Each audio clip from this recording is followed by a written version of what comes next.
आओ बड़े भागन सखियो आओ, सब आकर मंगल गाओ। पूजा करे हम करवा चौथ की, माँ चौथ की। पूजा करे हम करवा चौथ की। नमस्कार दोस्तों, आप सभी का बहुत बहुत स्वागत है और आप सभी को करवा चौथ की ढेरों शुभकामनाएं। माता करवा चौथ आप सभी का सुहाग बनाए रखे। ये आने वाली करवा चौथ सभी के लिए मंगलमय हो। तो आज की इस वीडियो में मैं आपको करवा चौथ की बहुत ही सरल विधि बताने वाली हूँ। पूजा किस प्रकार से हमें करनी चाहिए, कैसे बायना हमें निकालना चाहिए। और इससे पहले जो मैंने वीडियोस दिए हैं करवा चौथ के, वो एकदम से विस्तृत विधि है जिसमें कलश स्थापना करके पूजन किया जाता है। आज की जो ये पूजा है बहुत ही सरल तरीके से बिना कलश स्थापना के मैं आज आपको बताने वाली हूँ।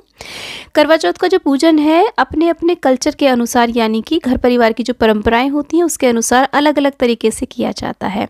तो देखिए, सबसे पहले हम एक चौकी लगा लेंगे और चौकी के ऊपर लाल या पीला वस्त्र बिछा लें। फिर माता का कोई भी कैलेंडर, आप तस्वीर ले सकते हैं। मूर्ति तो नहीं आती है, खैर कैलेंडर ही आता है। अगर आपके पास नहीं है तो गेरू से दीवार पे भी बनाया जाता है। यहाँ पर गणेश जी मेरी तस्वीर में ही है तो अलग से मैं स्थापना नहीं करूँगी। उसके बाद में करवा लिया जाता है। तो देखिए, करवे में जो ये करवा आप कैसा भी ले सकते हैं, सिंपल ले सकते हैं, डेकोरेटिव, जैसा भी आपको मिल जाए। करवे में ये छेद जो रहता है पानी निकलने वाला, उसको इस तरीके की गोवर्धन की सीकें आती हैं उससे बंद किया जाता है। इन्हें सरई कहते हैं, बढ़नी भी कहा जाता है कहीं कहीं पर इन्हें। तो इससे चार चार सीकें लगती हैं इसमें। अगर ये आपको नहीं मिल पा रही हैं तो कोई बात नहीं, आप इस तरीके से आप माचिस की तीली से या कोई भी आपको तीली मिल जाती है उसमें कॉटन लगा करके आप इसे बंद कर लीजिए और इसके अंदर या तो आप जल भरिए। देखिए, अगर एक करवा तो हमें चंद्रमा को अर्घ्य देने के लिए चाहिए ही चाहिए, चाहे वो धातु का हो चाहे वो मिट्टी का हो। इसके अलावा आप चाहे तो 2 करवे भी ले सकते हैं, कहीं कहीं पर 3 करवे भी लिए जाते हैं। तो देखिए, जो हमारा करवा है उसके गले में हम इस तरीके से मौली या कलावा लपेट लेंगे। उसके ऊपर हमने सराई रख दी है, यानी कि जो ढक्कन होता है वो जो कि करवे के साथ ही मिलता है, उसके ऊपर कुछ ना कुछ आप अवश्य रखिए। यानी कि मिठाई रख सकते हैं, चावल रख सकते हैं, बताशे या जो भी बायने के मीठा आपने बनाया हो ना, वो आप यहाँ पर ज़रूर रखिए। उसके बाद में एक खांड का करवा। खांड का करवा ऑप्शनल होता है, ये दान किए जाते हैं। आप जितने चाहें 1, 2, 5, 7, 11 या 13 भी आप दान कर सकते हैं। इनके अंदर खील, बताशे, ड्राई फ्रूट भर के रखे जाते हैं। और इसका भी हमने देखिए कलावा बांध लिया। उसके बाद में हम शुद्धिकरण करेंगे, जल के छींटे दे करके अपने ऊपर, सामग्री के ऊपर जल का छींटा दे लेंगे। फिर सभी का आवाहन करेंगे, प्रार्थना करेंगे। और उसी के साथ में गेहूं, यानी कि कोई भी खड़ा अनाज लिया जाता है। आप गेहूं ले सकते हैं, चावल ले सकते हैं, बाजरा ले सकते हैं, मूंग ले सकते हैं।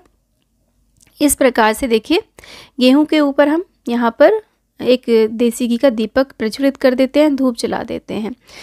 तो देखिए, इस प्रकार से सबसे पहले हम गणेश जी का पूजन करेंगे। जो चौथ तिथि होती है वो गणेश जी को समर्पित होती है। चतुर्थी जो तिथि होती है तो इस दिन गणेश जी का ही पूजन किया जाता है, गौरी गणेश का। और इस दिन शिव परिवार का भी आप पूजन कर सकते हैं, शिवलिंग का अभिषेक कर सकते हैं। तो गणेश जी को हमने देखिए यहाँ पर टीका किया है। अक्षत अर्पित करने के बाद में गुड़हल का पुष्प और धूर्वा अर्पित कर दी है। धूप दीप हम दिखा देंगे। तो इसके बाद में हम करवा चौथ माई का पूजन करेंगे। यहाँ पर देखिए, करवा चौथ जो है वो एक तिथि है। चौथ जो तिथि है उसको करवा का नाम दिया गया है। यहाँ पर जितने भी सूरज, चांद और जितनी भी सुहागन स्त्रियां हैं, जितने भी इसमें देवी देवता, कुम्हार और सुहाग की सामग्री, सुहाग की निशानियाँ जितनी भी दी गई हैं, सभी को हम टीका करेंगे।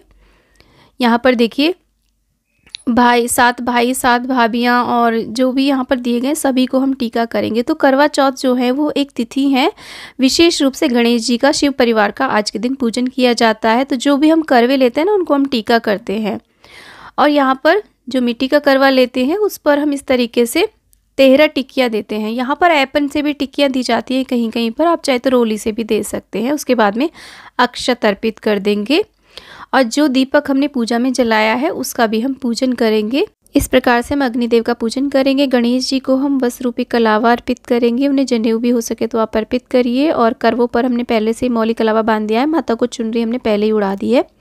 उसके बाद में माता के चरणों में आलता यानी कि महावर लगाया जाता है। घोल लीजिए आप इसे। यदि आपने पहले से ही महावर लगाया हुआ है तो कोई बात नहीं, आप बाद में इसे लगा सकते हैं फिर कभी। नहीं तो माता को अर्पित करने के बाद में आप अपने पैरों में इसे ज़रूर लगाइए। ये प्रसाद के रूप में ही हो जाता है। इस तरीके से फोटो में जितनी भी सुहागन स्त्रियाँ हैं सभी को हम महावर लगा देंगे।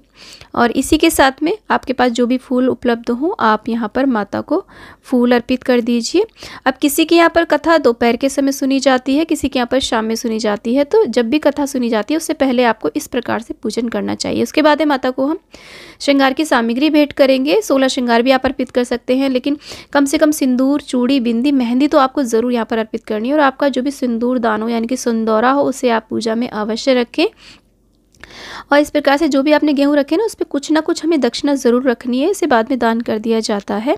इसी के साथ में जो भी आपने भोग प्रसाद बनाया हो, मिठाई बनाई हो, वो आप यहाँ पर अर्पित करें। मार्केट से लाए हो मिठाई वो आप यहाँ पर अर्पित कर सकते हैं। और आपने जो भी पकवान बनाए हो वो भी यहाँ पर भोग प्रसाद के रूप में लगाए जाते हैं। ऋतुफल हो वो आप यहाँ पर भोग प्रसाद के रूप में अर्पित करें। और उसके बाद में सुनी जाती है कथा। तो यहाँ पर एक जल का, शुद्ध जल का लोटा भर के रखा जाता है और इसके ऊपर दी जाती है 13 टिक्कियाँ दी जाती हैं। करवा चौथ के पूजन में 13 अंक का विशेष महत्व माना जाता है, तो 13 टिक्कियाँ यहाँ पर दी जाती हैं। रोली से दे सकते हैं आप, ऐपन से भी दे सकते हैं। उसके बाद में हाथ में 13 दाने गेहूं के या फिर चावल के लेकर के कथा सुनी जाती है। ये कथा आप चाहें तो ग्रुप में भी कर सकते हैं, या फिर अगर आप अकेले हैं तो खुद से भी पढ़ सकते हैं या फिर सुन भी सकते हैं। और इसी के साथ में हमारे यहाँ पर हाथ में दूर्वा भी ली जाती है। तो दूर्वा और 13 दाने गेहूं के ले करके हम करवा चौथ माई की कथा सुनते हैं। और बिंदायक जी की भी यहाँ पर कथा सुनी जाती है। इस प्रकार से कथा सुनने के बाद में जो ये हमने गेहूं के दाने लिए हैं उनको अपने पल्लू में, जो भी आपने साड़ी पहनी हो, चुनरी ओढ़ी हो, उसके पल्लू में इस तरीके से बांध लिए जाते हैं। जब हम चंद्रमा का पूजन करते हैं तो इसी से अर्घ्य दिया जाता है, तो इस तरीके से अपने पल्ले में आप बांध लेंगे। इस तरीके से कथा सुनी जाती है। उसके बाद में थोड़े से दाने गेहूं के लेकर के हम जल के लोटे में डाल करके इस जल को, यदि आप दोपहर में कथा सुन रहे हैं तो आप सूर्य को अर्घ्य दे देंगे। उसके बाद में हम करवा चौथ माई की आरती करेंगे। तो सबसे पहले हम गणेश जी की आरती करेंगे, उसके बाद में करवा चौथ माई की आरती इस प्रकार से उतार देंगे। कथा की जो पुस्तक होती है उसमें यह आरती दी हुई होती है, तो आप वहाँ से भी पढ़ सकते हैं, नहीं तो आप इसी प्रकार से आरती उतार दीजिए। और उसके बाद में हम प्रार्थना करेंगे, क्षमा याचना करेंगे और अपने अखंड सौभाग्य के लिए माता से हम प्रार्थना करेंगे। इस प्रकार से इस पूजन के बाद में बायना निकाला जाता है। साड़ी के ऊपर श्रृंगार की सामग्री रखी जाती है। और जो भी आपने करवा लिया है, खांड का करवा लिया है या फिर ड्राई फ्रूट और मिठाई भर के कोई भी मिट्टी का करवा लिया है, उसको भी यहाँ पर रखा जाता है। और जो भी खाना बनाया जाता है, जैसे भी कच्चा पक्का यानी कि बनाया जाता है, देखिए खांड का करवा हम इस पर रख करके और दक्षिणा रख करके, श्रृंगार की सामग्री रख करके साड़ी या फिर सूट यहाँ पर पूजा जाता है इस तरीके से। और जो भी भोजन आपके यहाँ पर बनता हो, यदि पक्की रसोई बनती हो, खीर पूरी हलवा आदि बनता हो, कुछ फल रख लीजिए, यहाँ पे ड्राई फ्रूट भी आप रख सकते हैं। और इसको मिनस के दिया जाता है, यानी कि इसको दिया जाता है ससुराल पक्ष में दिया जाता है, या तो सासू माँ हो, सुहागन हो तो उन्हें दे दीजिए, ननद को भी दिया जाता है, जेठानी को भी दे सकते हैं। इस प्रकार से आंचल में जल लेकर के 3 बारी इसको मिनस देते हैं, दिया जाता है। अब उसके बाद में करवा भी इस तरीके से फेरा जाता है माता को। इस प्रकार से देखिए आप 7 बारी करवा इस तरीके से माता के हाथ से छुआ करके करवा फेरा जाता है। तो ये भी आप रस्म कर लीजिए।